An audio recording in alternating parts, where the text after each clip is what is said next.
Keralam polling ബൂത്തിലേക്ക് പോവുകയാണ്. കേരളത്തിലെ 20 നിയോജക മണ്ഡലങ്ങളിലും തികഞ്ഞ വിജയപ്രതീക്ഷയോടെ തിരഞ്ഞെടുപ്പിനെ നേരിടാൻ LDFന് കഴിഞ്ഞു എന്നുള്ളത് വളരെ പ്രധാനപ്പെട്ട ഒരു കാര്യമാണ്. കേരളത്തിലെമ്പാടും മികച്ച പ്രവർത്തനം കാഴ്ചവെക്കാൻ ഇടതുപക്ഷ ജനാധിപത്യ മുന്നണി പ്രവർത്തകർക്ക് കഴിഞ്ഞിട്ടുണ്ട്. ഇതിൽ പങ്കാളികളായ എല്ലാവരെയും, ബഹുജനങ്ങളെ ആകെ ഈ സന്ദർഭത്തിൽ പാർട്ടിക്ക് വേണ്ടി അഭിവാദ്യം ചെയ്യുകയാണ്. കേരളത്തിൽ ഇക്കുറി ഇടതുപക്ഷ ജനാധിപത്യ മുന്നണി ഒരു പുതിയ ചരിത്രം രചിക്കും എന്ന കാര്യത്തിൽ ഒരു സംശയവും ഉണ്ടാവേണ്ടതില്ല. മാധ്യമങ്ങളും ബൂർഷ്വാ പാർട്ടികളുമെല്ലാം ഇടതുപക്ഷ ജനാധിപത്യ മുന്നണിയുടെ വിജയത്തെ പ്രതിഫലിപ്പിക്കാതിരിക്കുന്നത് അവരുടെ ഉൾഭയം കൊണ്ടാണ്. അവരുടെ സർവേയും അതിൻ്റെ ഭാഗമായിട്ട് പുറത്തു വന്ന വിവരങ്ങളും ഇപ്പോഴും ചില ആളുകളെ ഉപയോഗിച്ചുകൊണ്ട് എഴുതിക്കൊണ്ടിരിക്കുന്ന കുറിപ്പുകളുമെല്ലാം ഓരോ മണ്ഡലാടിസ്ഥാനപ്പെടുത്തിയിട്ട് എഴുതുന്നത് 20-ൽ 20 UDFന് നേടാൻ കഴിയും എന്ന് പറഞ്ഞുകൊണ്ടാണ്. ചരിത്ര വിജയം നേടാൻ പോകുന്ന ഒരു ലോകസഭാ തിരഞ്ഞെടുപ്പായിരിക്കും കേരളത്തിൽ 18ാം ലോകസഭാ തിരഞ്ഞെടുപ്പ്. ഇവിടെ ഇടതുപക്ഷ ജനാധിപത്യ മുന്നണി ഈ കാര്യം പറയുമ്പോൾ BJP ഒരു സീറ്റും നേടാൻ പോകുന്നില്ല. BJP 2ാം സ്ഥാനത്ത് വരില്ല എന്നുള്ളതിൻ്റെ ഉറപ്പാണ് ഈ തെരഞ്ഞെടുപ്പിൻ്റെ അവസ്ഥ. അപ്പോൾ വിജയിക്കുകയോ 2ാം സ്ഥാനത്ത് വരികയോ ചെയ്യാത്ത തലത്തിൽ BJP പിന്നോട്ട് തള്ളപ്പെടും. അതാണ് ഈ തെരഞ്ഞെടുപ്പ് കാണിക്കാൻ പോകുന്ന ഒരു കാര്യം. 3 കാര്യങ്ങളാണ് ഇടതുപക്ഷ ജനാധിപത്യ മുന്നണി ഈ തെരഞ്ഞെടുപ്പുമായിട്ട് ബന്ധപ്പെട്ട് മുന്നോട്ടേക്ക് വെച്ചത്. ഒന്ന്, BJP അതിന് നേതൃത്വത്തിലുള്ള ഫാസിസ്റ്റ് സർക്കാരിനെ താഴെ ഇറക്കുക. ഫാസിസത്തിലേക്കാണ് അതിൻ്റെ യാത്ര. 2, BJPയുടെ നേതൃത്വത്തിലുള്ള ഗവൺമെൻറ് ചെയ്തുകൊണ്ടിരിക്കുന്ന ഏറ്റവും പ്രധാനപ്പെട്ട അപകടം മതനിരപേക്ഷതയെ തകർക്കലാണ്. അപ്പോൾ മതനിരപേക്ഷത, ഭരണഘടന, പാർലമെൻ്ററി വ്യവസ്ഥ, ഫെഡറൽ സംവിധാനം ഉൾപ്പെടെ തകർക്കുന്നതിനുള്ള BJPയുടെ ശ്രമത്തെ നമ്മൾ അതിശക്തിയായിട്ട് എതിർത്ത് ഒരു മതനിരപേക്ഷ ജനാധിപത്യ സർക്കാർ ഇന്ത്യയിൽ അധികാരത്തിൽ കൊണ്ടുവരിക എന്നുള്ളതാണ് 2ാമത്തെ കാര്യം. 3ാമത്തെ കാര്യം, ഇടതുപക്ഷ പ്രസ്ഥാനത്തിന്, ഇടതുപക്ഷ ശക്തികൾക്ക് ഇന്ത്യൻ പാർലമെൻറ്റിനെ തന്നെ സ്വാധീനിക്കാൻ സാധിക്കത്തക്ക രീതിയിലുള്ള ശക്തി, ഇടതുപക്ഷത്തിൻ്റെ ശക്തി വർദ്ധിപ്പിക്കുക എന്നുള്ളതാണ് 2ാമത്തെ കാര്യം. ഈ ലക്ഷ്യവുമായിട്ട് ബന്ധപ്പെട്ടാണ് ഇടതുപക്ഷ ജനാധിപത്യ മുന്നണി ആകെ അഭൂതപൂർവമായിട്ടുള്ള ജനപിന്തുണയോടുകൂടി ഇന്നോളം CPIM സംസാരിക്കാത്തതും സഹകരിക്കാത്തതും ഉൾപ്പെടെയുള്ള ജനവിഭാഗങ്ങളിലേക്ക് പ്രതീക്ഷയോടെ ഇറങ്ങിച്ചെല്ലാനും അവരെല്ലാമായി സംവേദിക്കാനും ദേശീയ തലത്തിൽ സംഘപരിവാറിനെ ഉറച്ച നിലപാടോടെ എതിർത്ത് പരാജയപ്പെടുത്താൻ സാധിക്കത്തക്ക രീതിയിൽ ഇന്ത്യയിലുടനീളം നടത്തിയിട്ടുള്ള പ്രവർത്തനം വളരെ ആവേശകരമാണ്. ഇവിടെ കേരളത്തിലാണെങ്കിൽ വിവിധ സംഘടനകൾ, സാമൂഹ്യ, സാംസ്കാരിക, സാമുദായിക നേതാക്കളും ഇവരെല്ലാം ഇതിനകം തന്നെ തുറന്ന് അവരുടെ അഭിപ്രായങ്ങൾ രേഖപ്പെടുത്തിയിട്ടുണ്ട്.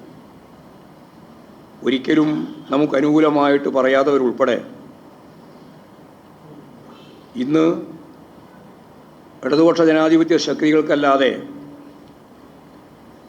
നാളെ BJP ആവാൻ കച്ചകെട്ടി ഇറങ്ങി പുറപ്പെടുന്ന UDF-ലെ കോൺഗ്രസിനെ ഉൾപ്പെടെ വിജയിപ്പിക്കാനാവില്ല എന്ന നിലപാട് പരസ്യമായിട്ട്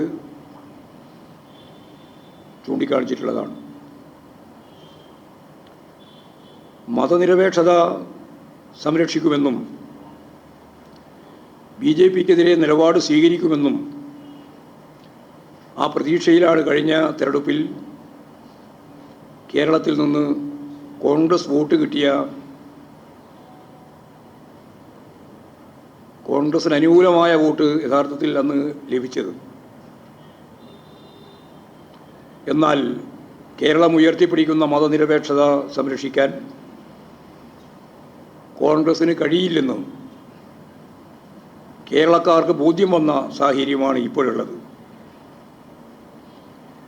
ഇത്തരം നിലപാടുകൾ ഉയർത്തിപ്പിടിക്കാൻ ഇടതുപക്ഷ ശക്തികൾക്കാണ് സാധിച്ചത് എന്നുള്ള കാര്യവും ഇപ്പോൾ എല്ലാവർക്കും മനസ്സിലായിരിക്കുകയാണ്. ഒരു ഫാസിസ്റ്റ് സംഘടനാ രീതിയിൽ ഗവൺമെൻറ് മാറി ഹിന്ദുത്വ അജണ്ടയിലേക്ക്, അതിൻ്റെ വർഗീയ ധ്രുവീകരണത്തിലേക്ക് പോയിക്കൊണ്ടിരിക്കുന്ന ഇന്നത്തെ സാഹചര്യത്തിൽ നമ്മുടെ ഇന്ത്യയെ സംരക്ഷിക്കാൻ BJP-യെ അധികാരത്തിൽ നിന്ന് പുറത്താക്കണം. അതിൽ ഏറ്റവും പ്രധാനപ്പെട്ട പങ്ക് വഹിക്കാൻ പോകുന്ന ഒരു സംസ്ഥാനമാവും കേരളം. കേരളം ഇന്ത്യക്കാകെ നൽകുന്ന സന്ദേശം ഇതാവുമെന്നുള്ളതാണ് അതിൻ്റെ പ്രത്യേകത. നേരത്തെ അക്കൗണ്ട് പൂട്ടിച്ചതുപോലെ ഒരു സീറ്റിലും രണ്ടാം സ്ഥാനത്തെത്താത്ത രീതിയിൽ BJP-യെ തളക്കാനാവും എന്നുള്ളതും വളരെ പ്രധാനപ്പെട്ട കാര്യമാണ്. മുസ്ലിം മതവിഭാഗത്തിനെതിരായി വർഗീയ കലാപം സംഘടിപ്പിക്കാൻ ഉതകുന്ന മതഭ്രാന്താണ്, വർഗീയ ഭ്രാന്താണ് ഇന്ത്യൻ പ്രധാനമന്ത്രി മുന്നോട്ടേക്ക് വെച്ചത്. ലോകത്തൊരു ജനാധിപത്യ അംഗീകരിക്കുന്ന മന്ത്രിയും മുഖ്യമന്ത്രിയും അല്ലെങ്കിൽ പ്രധാനമന്ത്രിയും ആരും സാധാരണ RS-കാരൻ പറയുന്നത് പോലെ നുഴഞ്ഞു കയറി വന്ന ഏറ്റവും കൂടുതൽ കുട്ടികളെ ഉൽപ്പാദിപ്പിക്കുന്ന മുസ്ലിം സമുദായത്തിന് ഈ രാജ്യത്ത് നിങ്ങളുടെ കെട്ടുതാലി ഉൾപ്പെടെയുള്ള സ്വത്ത്, സമ്പത്ത്, സ്വർണം, ഭൂമി എല്ലാം പിടിച്ചെടുത്ത് മുസ്ലിങ്ങൾക്ക് വിതരണം ചെയ്യണം എന്ന് തീരുമാനിച്ചവരാണ് BJP ഇല്ലെങ്കിൽ അധികാരത്തിൽ വരാൻ പോകുന്നത് എന്ന് പച്ചയായിട്ട് വർഗീയത പ്രചരിപ്പിക്കുന്ന പ്രസംഗത്തിന് സമതല തെറ്റി എന്നല്ല ഞാൻ പറയാൻ ഉദ്ദേശിക്കുന്നത്. അത് വർഗീയ ഭ്രാന്താണ്. അത് വർഗീയ കലാപത്തിന് വേണ്ടിയിട്ടുള്ള ആഹ്വാനമാണ്. അതിപ്പോൾ തുടർന്നുകൊണ്ടിരിക്കുകയാണ്.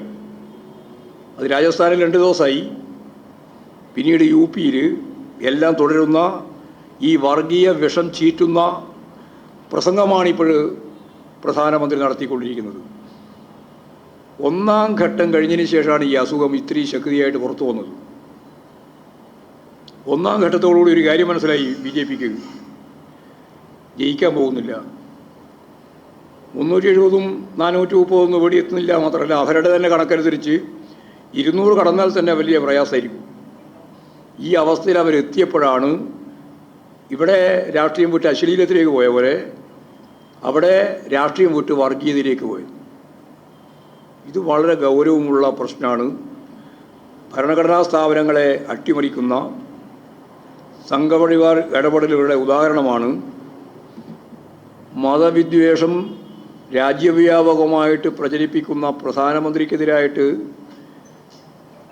തെരഞ്ഞെടുപ്പ് ചട്ടലംഘനവുമായിട്ട് ബന്ധപ്പെട്ട് കൃത്യമായ ഉത്തരവാദപ്പെട്ട രാഷ്ട്രീയ പ്രസ്ഥാനങ്ങൾ, അതിൽ CPM ഉണ്ട്, കോൺഗ്രസ് ഉൾപ്പെടെയുണ്ട്, ഇലക്ഷൻ കമ്മീഷന് പരാതി നൽകിയിട്ട് ഇലക്ഷൻ കമ്മീഷൻ ഇങ്ങനെ ഒരു പരാതി കണ്ടതേയില്ല എന്ന നിലപാട് സ്വീകരിക്കുകയാണ്. ഇത് ഞങ്ങളെല്ലാം നേരത്തെ പറഞ്ഞാണ്. ഈ ഇലക്ഷൻ കമ്മീഷൻ നരേന്ദ്രമോദിയും നരേന്ദ്രമോദിയുടെ അസിസ്റ്റന്റ് മന്ത്രിയും ചേർന്ന് തീരുമാനിച്ച ആളുകളാണ്. അവർക്കെങ്ങനെയാണ് പൊതുവായ നിലപാട് സ്വീകരിക്കാനാവുക? അവർക്കെങ്ങനെയാണ് ഭരണഘടനയോട് കൂറുപുലർത്താനാവുക? ആരാണോ തന്നെ നിശ്ചയിച്ചത്, തന്നെ നിശ്ചയിച്ചവരോട് കൂറുപുലർത്തിപ്പോകുന്ന ഒരു അവസ്ഥയാണ് ഇപ്പോൾ വന്നുകൊണ്ടിരിക്കുന്നത്. ഇത് പകൽ വെളിച്ചം പോലെ ജനങ്ങൾക്ക് മനസ്സിലാകുകയാണ്. അപ്പോൾ മുസ്ലിം സമുദായത്തിനെതിരായ വെറുപ്പ് പ്രചരിപ്പിക്കുന്ന വ്യാജ ആരോപണങ്ങളാൽ നിർമ്മിതമായ കേരള സ്റ്റോറി എന്ന സിനിമ ഇവിടെ ദൂരദർശൻ്റെ ഭാഗമായിട്ട് അവതരിപ്പിച്ച സന്ദർഭത്തിലും ഇതേ നിസ്സംഗത തന്നെയാണ് പ്രകടിപ്പിച്ചത്. അപ്പോൾ BJPക്കെതിരായിട്ട് ചെറുവിരലനക്കാൻ എത്ര ശക്തമത്തായ രീതിയിലുള്ള വർഗീയ പ്രചരണം നടത്തിയാലും ഞങ്ങളതൊന്നും നിലപാട് സ്വീകരിക്കാൻ പോകുന്നില്ല എന്ന നിലപാടിലാണ് ഇവരെല്ലാം ഈ ഇലക്ഷൻ കമ്മീഷനൊക്കെ നിൽക്കുന്നത്. ഭരണഘടനാ സ്ഥാപനങ്ങളെയെല്ലാം RSSൻ്റെ നിയന്ത്രണത്തിലാക്കിയതിൻ്റെ ഏറ്റവും അവസാനത്തെ ഒരു ചിത്രമാണ് നമ്മളിപ്പോൾ കണ്ടുകൊണ്ടിരിക്കുന്നത്. ഇപ്പോൾ ഇടതുപക്ഷത്തിൻ്റെ സ്വാധീനം ഏറ്റവും ശക്തിയായിട്ട് ഇന്ത്യയിൽ ഉയർത്തിക്കൊണ്ടുവരണമെങ്കിൽ അതിലേറ്റവും പ്രധാനപ്പെട്ട ബാധ്യതയുള്ള സംസ്ഥാനങ്ങളിൽ മുമ്പിൽ കേരളമാണ്, മലയാളിയാണ്. അപ്പോൾ ഇടതുപക്ഷ ജനാധിപത്യ മുന്നണി പ്രവർത്തകർക്ക് ഈ സന്ദർഭത്തിൽ കേരളത്തിലെ ഓരോ വോട്ടർമാരോടും ഫലപ്രദമായിട്ട് ഈ രാഷ്ട്രീയവും പൗരത്വ ഭേദഗതി നിയമം നടപ്പിലാക്കാനുള്ള കേന്ദ്ര നീക്കം അത് മതരാഷ്ട്രമാക്കി മാറ്റാനുള്ള ഹിന്ദുത്വ അജണ്ടയിലേക്കുള്ളൊരു കുറുക്കുവഴിയാണ് എന്ന കാര്യം കൂടി ജനങ്ങളെ ബോധ്യപ്പെടുത്താനും സാധിച്ചിട്ടുണ്ട്. ഇതെല്ലാം ഇവിടെ ജനങ്ങളുടെ മുമ്പിൽ അവതരിപ്പിക്കുക എന്നുള്ളത് വളരെ പ്രധാനമാണ്. പിന്നെ പ്രകടന പത്രികയിൽ CAA റദ്ദാക്കും എന്ന് CPIയും CPI ഉൾപ്പെടെയുള്ള ഇടതുപക്ഷ ജനാധിപത്യ പ്രസ്ഥാനങ്ങളെല്ലാം പറഞ്ഞപ്പോഴും കോൺഗ്രസ്സിന് ആ നിലപാട് സ്വീകരിക്കാനാവാതിരുന്നതിൻ്റെ പ്രധാനപ്പെട്ട കാര്യം എത്രയോ പ്രാവശ്യം ഞങ്ങളെല്ലാം പറഞ്ഞതാണ്. അത് ഓരോന്നുമല്ല, അത് മൃദു ഹിന്ദുത്വ നിലപാടിനോടുള്ള അവരുടെ ഐക്യപ്പെടലാണ്. കോൺഗ്രസിൻ്റെ ഐക്യപ്പെടൽ വലിയ പ്രശ്നം തന്നെയാണ്. പച്ചക്കൊടി വരുമെന്നുള്ളത് കൊണ്ട് കോൺഗ്രസ് കൂടി ഒഴിവാക്കിയിട്ടുള്ള രാഹുൽ ഗാന്ധിയുടെ തെരഞ്ഞെടുപ്പ് പ്രചരണ പ്രവർത്തനങ്ങളും ഫാസിസത്തിനെതിരെ ശക്തിയായ നിലപാട് സ്വീകരിക്കാൻ ഞങ്ങൾക്കാവില്ല, BJPയുടെ പ്രചരണത്തെ തന്നെ അതിജീവിക്കാൻ ഞങ്ങൾക്കാവില്ല എന്ന ബോധത്തോടു കൂടിയാണ് അവരത് കൈകാര്യം ചെയ്തത്. അതുപോലെ തന്നെ SDPI ഉൾപ്പെടെയുള്ള അവരുടെ രഹസ്യ ബന്ധം അതിൻ്റെ പിന്തുണ നേടിക്കൊണ്ട് UDF പൊതുയോഗങ്ങളിലും ഉൾപ്പെടെ അവർ യഥാർത്ഥത്തിൽ ഇപ്പോൾ പച്ചക്കൊടിയോടുള്ള വിരോധം കാരണം സ്വന്തം കൂടി തന്നെ ഉപേക്ഷിക്കുന്ന അവസ്ഥയിലേക്ക് കാര്യങ്ങൾ നീങ്ങിയിരിക്കുക. ശൈലജ ടീച്ചർക്കെതിരായിട്ട് വന്നിട്ടുള്ള അശ്ലീല പ്രചരണം അത് UDFൻ്റെ തന്നെ പ്ലാൻ ചെയ്ത പ്രവർത്തനമാണ്. മോർഫ് ചെയ്ത ചിത്രങ്ങളും എഡിറ്റ് ചെയ്ത വീഡിയോകളും ഉൾപ്പെടെ കുടുംബ ഗ്രൂപ്പുകളിലേക്ക് അയച്ച UDFൻ്റെ അശ്ലീല സംഘത്തെ വലിയ രീതിയിൽ വാനോളം പോർത്താനാണ് VD സതീശനും അതുപോലെ തന്നെ അവിടെയുള്ള സ്ഥാനാർത്ഥിയും ഷാഫി പറമ്പിലും തയ്യാറായിട്ടുള്ളത് എന്ന് നമുക്ക് കാണാൻ കഴിയും. ഇത് വളരെ വലിയ രീതിയിലുള്ളൊരു ആക്രമണമാണ് നടത്തിയത്. ഈ അക്രമത്തോട് ജനങ്ങൾ ഒരു തരത്തിലും പൊരുത്തപ്പെടുന്നതല്ല, ജനങ്ങൾ ശക്തിയായിട്ട് അതിനെ എതിർക്കുകയാണ് ചെയ്തിട്ടുള്ളത്. ചില മാധ്യമങ്ങളുടെ സഹായത്തോടു കൂടി ഇപ്പോഴും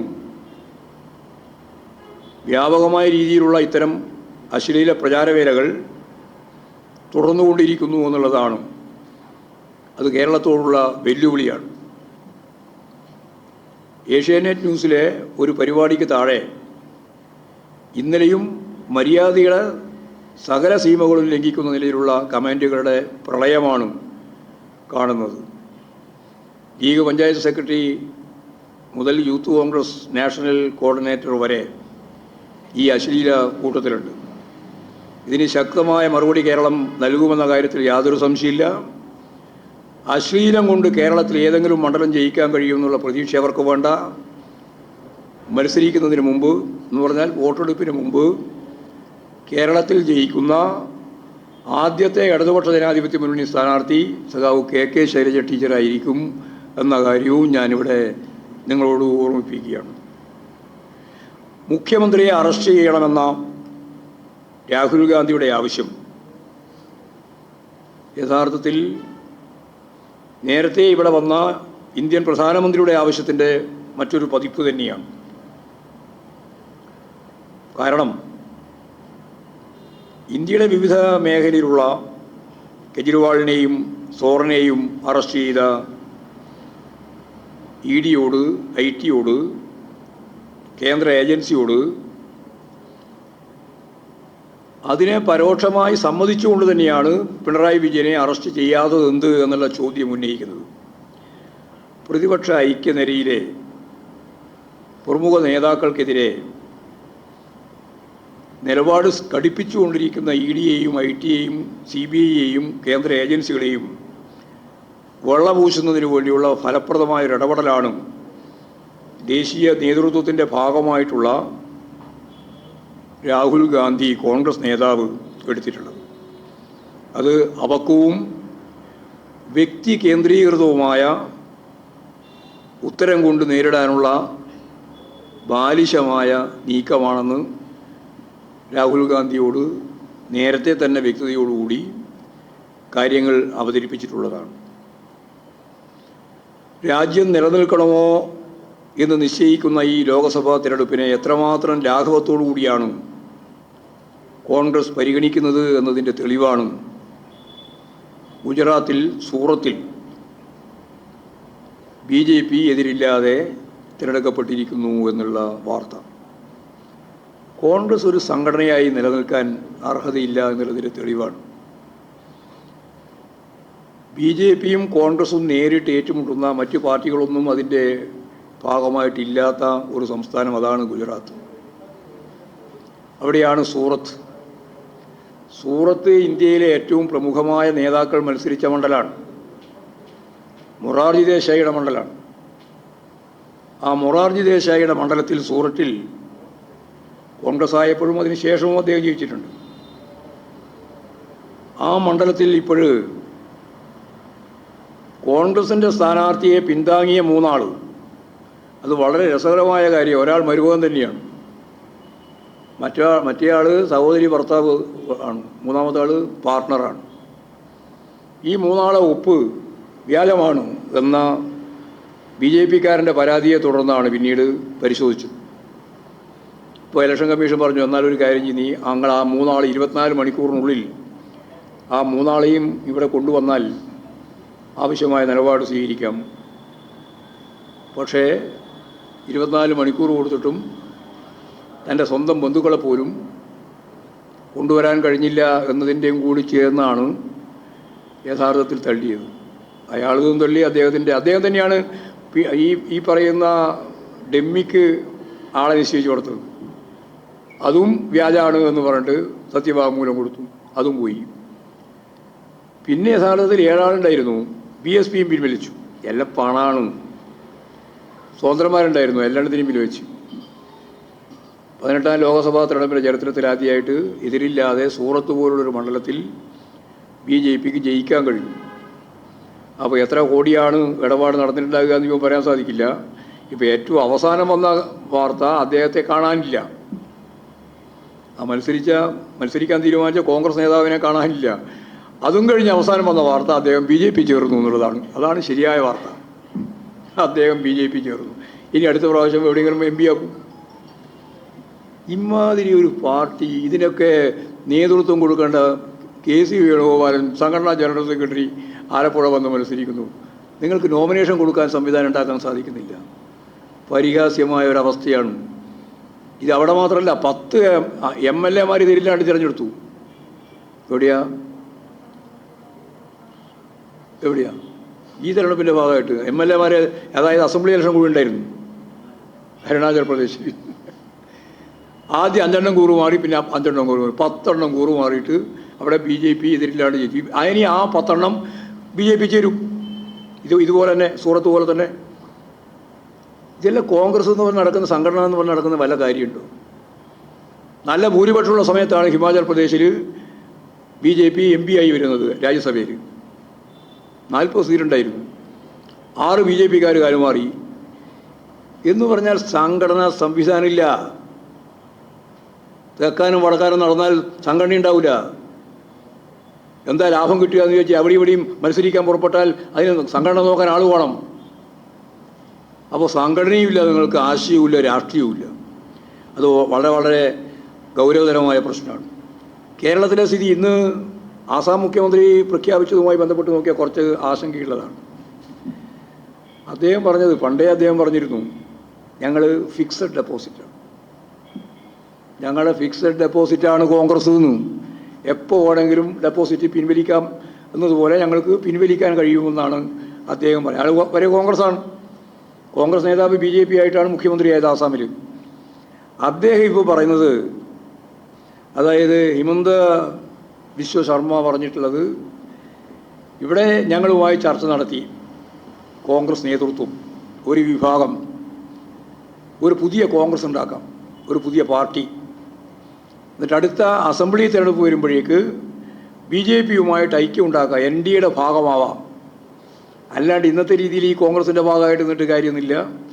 BJPയിൽ നേരിട്ട് പോയാൽ കേരളം പോലുള്ളൊരു സംസ്ഥാനത്ത് വലിയ ശക്തിയായ എതിർപ്പ് രൂപപ്പെടുകയും ചെയ്യും. അപ്പോൾ ഒറ്റ വഴിയാണ്, ഞങ്ങളൊരു പാർട്ടി ഉണ്ടാക്കുക, ആ പാർട്ടി BJPയുമായിട്ട് ഐക്യം ഉണ്ടാക്കുക, അതിന് BJPയുടെ പിന്തുണ നേടുക. അതിനുവേണ്ടി ഇപ്പോഴേ പുറപ്പെട്ടു.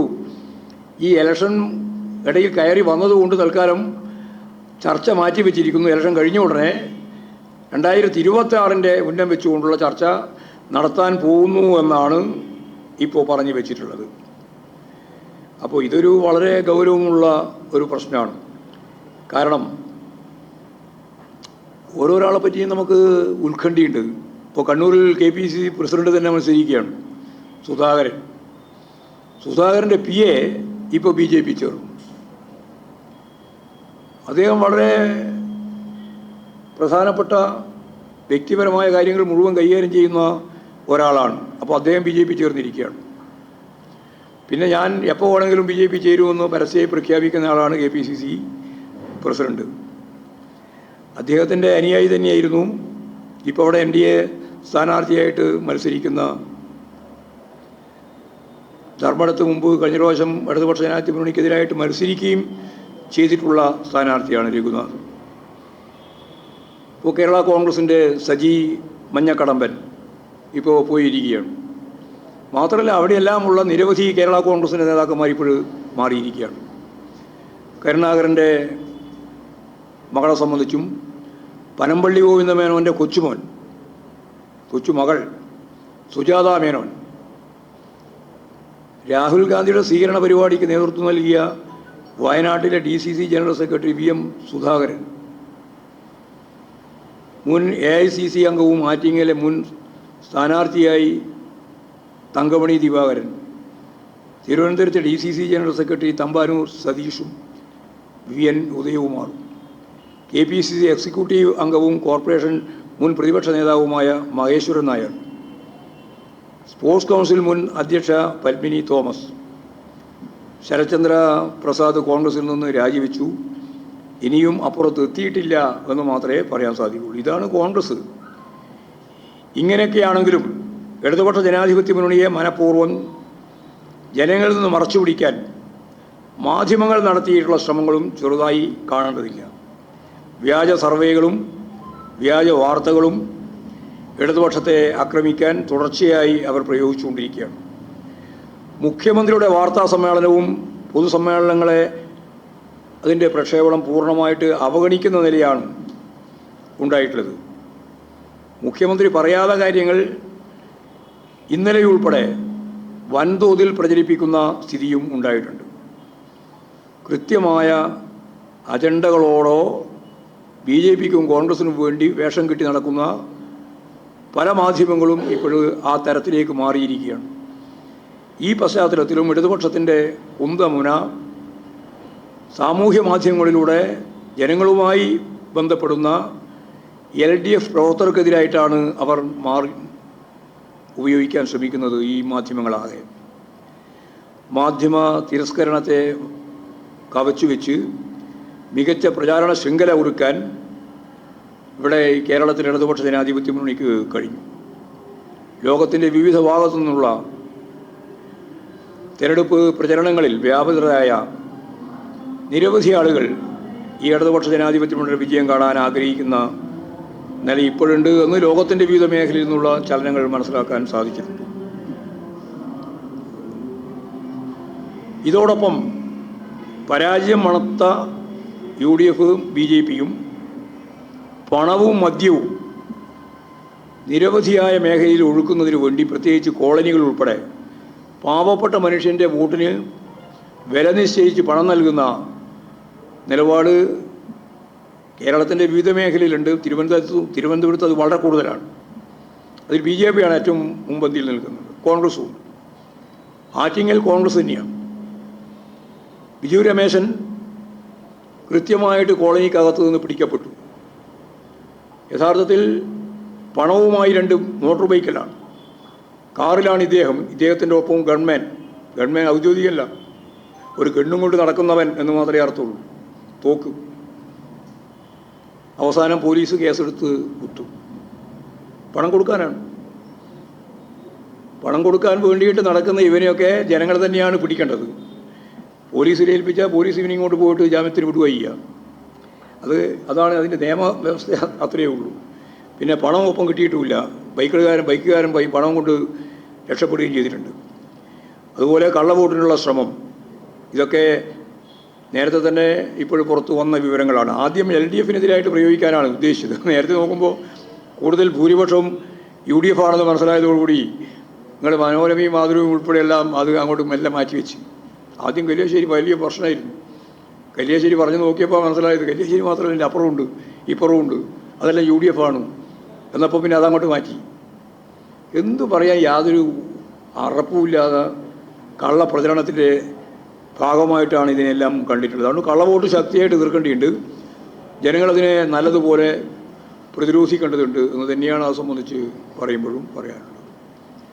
ഈ രീതിയിൽ കേരളം അതിൻ്റെ ചരിത്രത്തിലെ ഏറ്റവും വലിയ ഇടതുപക്ഷ വിധി ഈ പാർലമെൻറ്റ് തെരഞ്ഞെടുപ്പോടുകൂടി ഉണ്ടാവാൻ പോവാണ്. കേരളത്തിനായിരിക്കും ഏറ്റവും കൂടുതൽ സീറ്റ് ഇടതുപക്ഷ ജനാധിപത്യ മുന്നണിക്ക് ലഭിക്കുക. ഇവിടെ CPIയും നിർത്തിയ സ്ഥാനാർത്ഥിയും അതുപോലെ തന്നെ LDFൻ്റെ ഭാഗമായിട്ട് നിർത്തിയ സ്ഥാനാർത്ഥികളെല്ലാം ജയിക്കുന്ന ഒരു പുതിയ തലത്തിലേക്കാണ് കാര്യങ്ങൾ നീങ്ങുന്നത്. ഞങ്ങൾ ഈ പ്രാവശ്യം ഇവിടെ എല്ലാ സർവേക്കാരും പറഞ്ഞു വന്ന ഒരു കാര്യം, ഭയങ്കരമായ ഗവൺമെൻറ് വിരുദ്ധ വികാരം ഇങ്ങനെ പൊട്ടി ഒഴുകുകയാണ്. ഇതെന്നെ പിന്നെ മനസ്സിലായിരുന്നു. ഞങ്ങൾ ഈ പ്രാവശ്യത്തെ ഇലക്ഷൻ സംഘടനാ മെഷീനറി എല്ലാം ബൂത്ത് കേന്ദ്രീകരിച്ചാണ്. ബൂത്ത് കേന്ദ്രീകരിച്ചാന്ന് പറഞ്ഞതിൻ്റെ അർത്ഥം വീട് കേന്ദ്രീകരിച്ചാണ്. അങ്ങനെയാണ് ലക്ഷക്കണക്കിന് കുടുംബയോഗങ്ങൾ ഞങ്ങൾ സംഘടിപ്പിച്ചത്. ഒരു മണ്ഡലത്തിൽ 4000 കുടുംബയോഗം കണക്കൂട്ടി നോക്കും. 140 എത്ര കുടുംബയോഗം ഉണ്ടാവും? ഒരു മണ്ഡലത്തിൽ, അസംബ്ലി മണ്ഡലത്തിൽ 4000 × 140. അത്രയും കുടുംബങ്ങളോട് ഞങ്ങൾ സംവേദിച്ചിട്ടുണ്ട്. ലക്ഷക്കണക്കിന് ആളുകൾ അതിൽ പങ്കെടുത്തിട്ടുണ്ട്. പൊതുയോഗം മാത്രമല്ല, പൊതുപരിപാടി വേറെ. ബൂത്ത് കേന്ദ്രീകൃത ഇലക്ഷൻ വർക്ക്, ഇതാണ് നമ്മുടെ മെത്തേഡ്. ഇന്നലെ 25,231 പ്രകടനങ്ങൾ ഞങ്ങൾ ബൂത്തിൽ നടത്തി. എന്ന് പറഞ്ഞാൽ കേരളം ഇന്നലെ ഇടതുപക്ഷ ജനാധിപത്യങ്ങളുടെ കയ്യിലായിരുന്നു. ഇന്നതിൻ്റെ ഏറ്റവും അവസാനത്തെ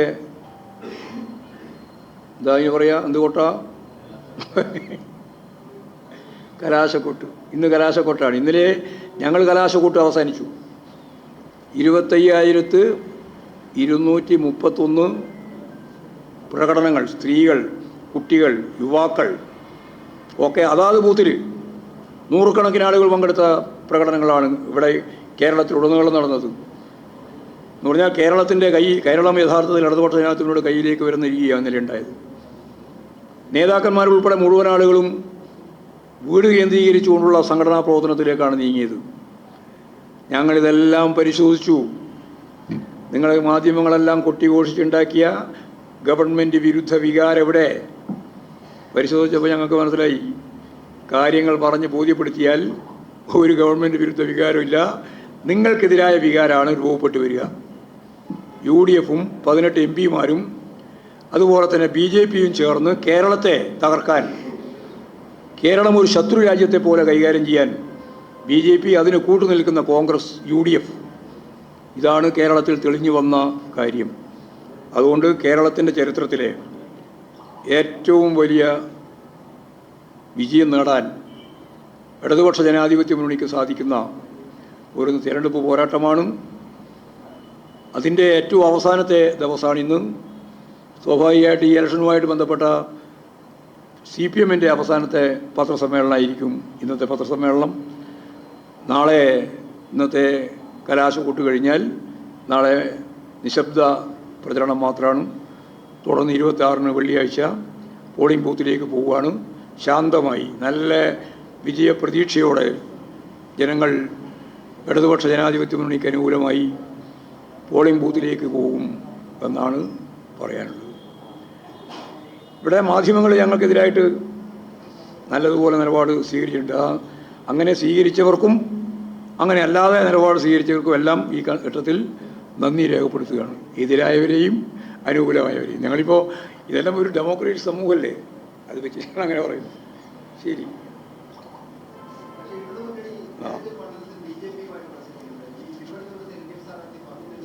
ഞാൻ പറഞ്ഞല്ലോ നേരത്തെ തന്നെ, 2ാം സ്ഥാനത്തേക്കേ വരില്ല. അതായത് ബി ജെ പി 2ാം സ്ഥാനത്തേക്ക് വരുന്ന ഒരു മണ്ഡലവും കേരളത്തിലില്ല.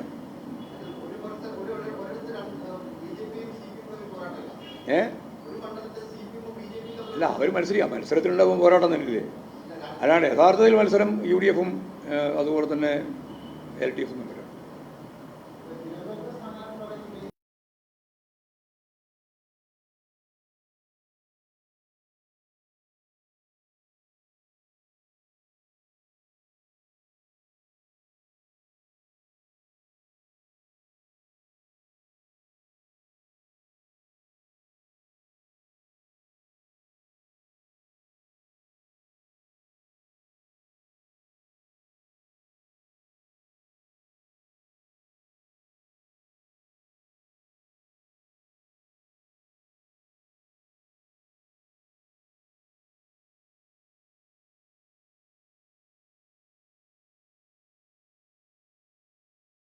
അതല്ല, ഞങ്ങൾ ഉറച്ച നിലപാടാണ് LDFന്. അതിന് മാത്രമേ ഇങ്ങനെ വ്യത്യസ്ത അഭിപ്രായം വരിക. ഞങ്ങൾക്ക് വ്യക്തമായ അഭിപ്രായമുണ്ട്. ഇവിടെ മത്സരം ശശി തരൂരും പന്ന്യൻ രവീന്ദ്രനുമാണ്. രാജീവ് ചന്ദ്രശേഖരൻ ഭൂപടത്തിൻ്റെ പുറത്താണ്. പൈസയെല്ലാം കൊടുത്തു എന്നുള്ളത് ശരിയാണ്, അതുകൊണ്ടൊന്നും വോട്ട് കിട്ടില്ല.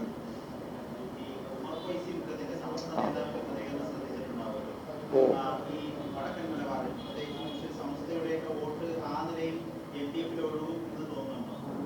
അല്ല, ഒഴുകണ്ട, ശരിയായ രീതിയിൽ അവർ കൈകാര്യം ചെയ്താൽ മതി. അവർ ഓരോരോ വിഭാഗവും കൈകാര്യം ചെയ്യും. അതെല്ലാം കൃത്യമായിട്ട് ഈ ഇന്ത്യയുടെ ഇന്നത്തെ അവസ്ഥ ഏറ്റവും അവസാനം ഇന്ത്യൻ പ്രധാനമന്ത്രി ഭ്രാന്തല്ലേ പറഞ്ഞത്. ഈ രാജ്യത്തെ സമ്പത്ത് മുഴുവൻ പിടിച്ചെടുത്ത്, കെട്ടുതാലി ഉൾപ്പെടെ പിടിച്ചെടുത്ത്, ഭൂമി എല്ലാം പിടിച്ച് മുസ്ലിങ്ങൾക്ക് കൊടുക്കാൻ പോവാണെന്ന് പറയുന്ന ഭ്രാന്തായ വർഗീയത ഇതിനപ്പുറം എന്താ പറയാനുള്ളത്?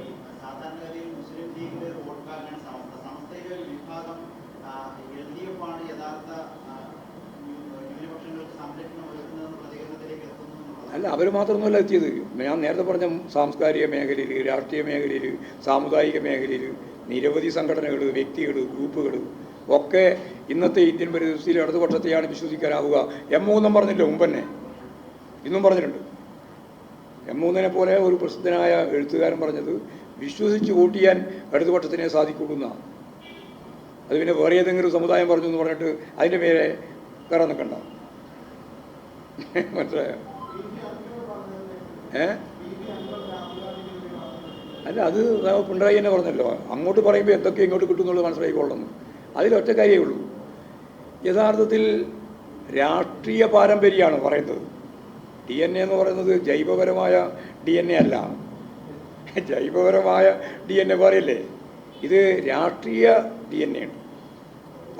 അദ്ദേഹത്തിൻ്റെ അമ്മ, പിന്നെ അമ്മയുടെ അച്ഛൻ, ഇവരെല്ലാം ഈ ദേശീയ രാഷ്ട്രീയത്തിലെ ഏറ്റവും പ്രമുഖ നേതാക്കന്മാരല്ലേ, ജവഹർലാൽ നെഹ്റു ഒക്കെ. അതുകൊണ്ടാണല്ലോ ജവഹർലാൽ നെഹ്റുവിൻ്റെ പുസ്തകം വായിക്കണമെന്ന് ഞാൻ ഇവിടെ കണ്ണൂർ വന്ന് പ്രസംഗിച്ച രാഹുൽ ഗാന്ധിയോട് പറഞ്ഞത്. തെക്കാനും വടക്കാനും നടന്നാൽ പോരാ, നടക്കുന്നത് ആരോഗ്യത്തിനല്ല. മറിച്ച് നിങ്ങൾ വായിക്കേണ്ട 2 പുസ്തകം, ഒന്ന് ഇന്ത്യയെ കണ്ടെത്തൽ, രണ്ട് വിശ്വചരിത്രാവലോകം രണ്ടും കണ്ടിട്ടുണ്ടോ എന്ന് സംശയമാണ് എന്ന് ഞാൻ പറഞ്ഞു രാഹുൽ ഗാന്ധിയോട്. അത് ആഴത്തിൽ വായിക്കണം. കോൺഗ്രസ്സുകാരോട് എനിക്ക് പറയാനുള്ളത് അതിനാണ്, ഇത് വായിക്കണം കേട്ടാ. കോൺഗ്രസ് മുമ്പിൽ നടക്കുന്ന കുറേ ആളുണ്ടല്ലോ, അവരോട് പറയാനില്ല വായിക്കണം എന്ന്. അത് വായിക്കണം, ആ രണ്ട് പുസ്തകവും വായിക്കണം. എന്നിട്ടൊന്ന് ഞാൻ കൂടി പറഞ്ഞു, ചരിത്രപരമായ ഭൗതികവാദം അടിസ്ഥാനപ്പെടുത്തി എഴുതപ്പെട്ട ഏറ്റവും ശരിയായ ശാസ്ത്രീയമായ രണ്ട് പുസ്തകങ്ങളാണ് അദ്ദേഹത്തിൻ്റെ. അതങ്ങനെ വായിച്ച് പഠിക്കട്ടെ. അപ്പോൾ രാഷ്ട്രീയ DNA അത് അത്രയും ഉദ്ദേശിക്കും. മറ്റാരെങ്കിലും മറ്റേ DNA ഉദ്ദേശിക്കുമോ? അതിന് രാഷ്ട്രീയമായിട്ട് കണ്ടാൽ മതി, ജൈവപരമായിട്ട് കാണണ്ട, ജൈവഘടനയുമായി ബന്ധപ്പെട്ടും കാണണ്ട.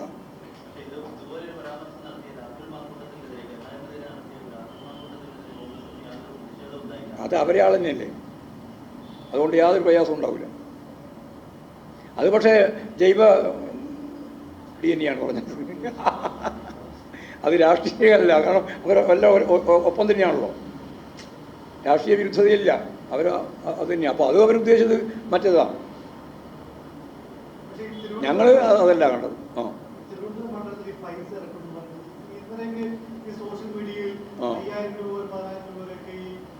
കൊടുക്കുന്നുണ്ട്. പരാതി കൊടുത്തിട്ട് കാര്യം ഇതാരും വാങ്ങിയാൾ സമ്മതിക്കുമോ? പുറത്താൾ സമ്മതിക്കൂല, പിന്നെന്ത് ചെയ്യാനാ?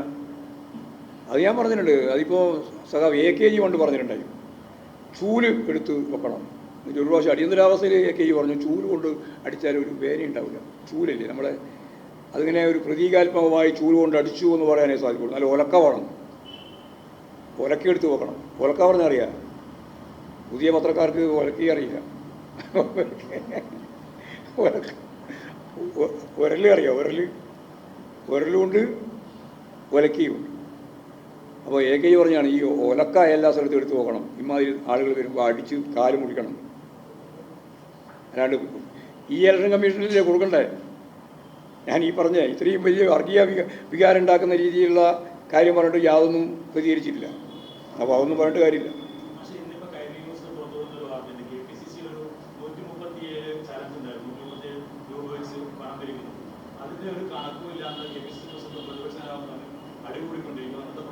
ഉറപ്പല്ലേ, അതിന് സംശയം എന്താ ഉള്ളത്? അടി ഉറപ്പാണ്.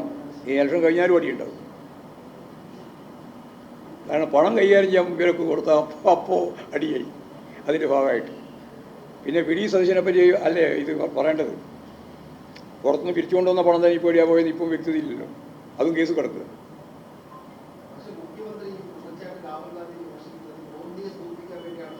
അല്ല, മോഡിയാണല്ലോ ഏറ്റവും ശക്തിയായിട്ട് വിമർശിക്കുന്നത്. CPIM-ഉം മുഖ്യമന്ത്രിയും ഞങ്ങളെല്ലാം അതിശക്തിയായിട്ട് വിമർശിച്ചത്. ഞങ്ങൾ പറഞ്ഞൊരു അംശം ഇവരാരും വേണ്ടില്ല മോഡിക്കെതിരായിട്ട്. അതുകൊണ്ട് അതെല്ലാം പ്രചാരമാണ്. പിന്നെ മാധ്യമങ്ങളിങ്ങനെ ചിലത് പറഞ്ഞുകൊണ്ടിരിക്കുന്നുണ്ട്. അതും അവർക്ക് വേണ്ടി, അവരെ ഘടകകക്ഷിയാണല്ലോ നിങ്ങൾ. UDF-ൻ്റെ ഘടകകക്ഷികളായിട്ടുള്ള കുറേ പത്രങ്ങളും അതുപോലെ ചാനലുകളൊക്കെ ഉണ്ട്. അപ്പോൾ അതിനെ ഘടകകക്ഷിയായിട്ട് തന്നെ കണ്ടാൽ മതി. അതുകൊണ്ടാണല്ലോ സർവേയിൽ ഞാൻ അങ്ങനെ പറഞ്ഞത്. ഘടകകക്ഷി പറയുന്നതിലൊക്കെ വലിയ അത്ഭുതമുള്ളൂ. മനോരമയെല്ലാം ഘടകകക്ഷിയല്ലാണ്ട് വേറെ എന്ത് കക്ഷിയാണ്? 20 സീറ്റും ജയിക്കും UDF എന്ന് പറഞ്ഞാൽ മനോരമ പിന്നെ UDF-ൻ്റെ ഘടകകക്ഷിയല്ലേ. അതിന് അത്രയേ കാണുന്നുള്ളൂ, ആളും ജനങ്ങളും അത്രയേ കാണുന്നുള്ളൂ. ആയിരിക്കും കയ്യിലടിയോ? നിങ്ങളെ ഏതാ പത്രം? ഓ, അതെല്ലാം പ്രചരിപ്പിക്കുന്നു, നിങ്ങളെന്നല്ലേ പ്രചരിപ്പിക്കുന്നു. ശരി.